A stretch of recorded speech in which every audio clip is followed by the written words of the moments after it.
Mapagpalang araw po mga ka-backyard, welcome sa isa na namang episode na backyard farming. Maliit mong lupa, gawin nating libangan at pagkakitaan. Ito po ang update sa ating mga napapisa. Malalaki na po sila mga ka-backyard. Ayan. Ako po ay nagtataka sa isa natin ditong sisiw. Ayan. Ito po ay Rhode Island pero napakaliit. Baka ayan po compare dito sa kaber natin. Ayan o. Ayan o. Baka po na ang nakasampa po sa Rhode Island natin yung sirama. Ayan, kaya tingnan nyo mga kabagay, ay maliit. At ang kanyang itsura ayan kita naman na parang sa sirama. Ayan, yung kasama niya dito malalaki na. Ayan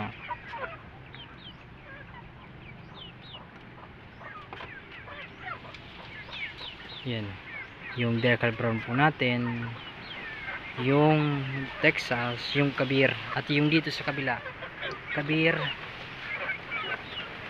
tsaka yung Texas na isa. Ito po yan Texas po yan. Yung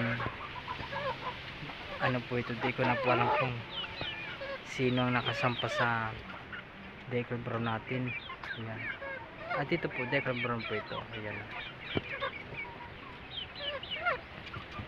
Kaya ito po mga kabakit na tatawa kami dito. Ayan Rhode Island pero maliit po ang kagaya po niya ayan Rhode Island na maliit. Ang tatay po nito yung sirama natin, ipapakita ko po sa inyo yung dito po sa may kabila.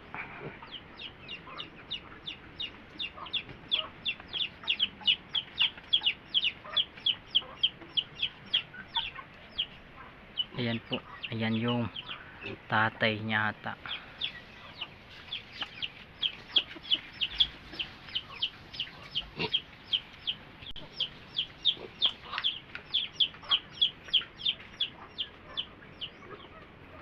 Ito po ang update sa ating mga future breeders dito sa ating backyard farm. Ayan, share ko po sa inyo ito.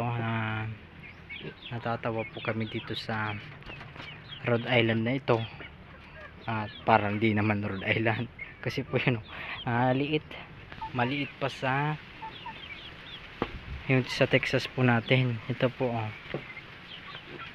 pareho naman po yan lalaki. Ayan sa dito po sa batch na ito, ang babae po ito lang decal brown, at dito sa kabila ang babae tatlo, at ang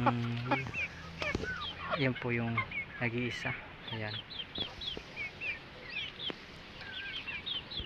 ito po ang update sa ating mga future breeders, at pinakita ko po sa inyo mga kabakyard na itong isa natin ay na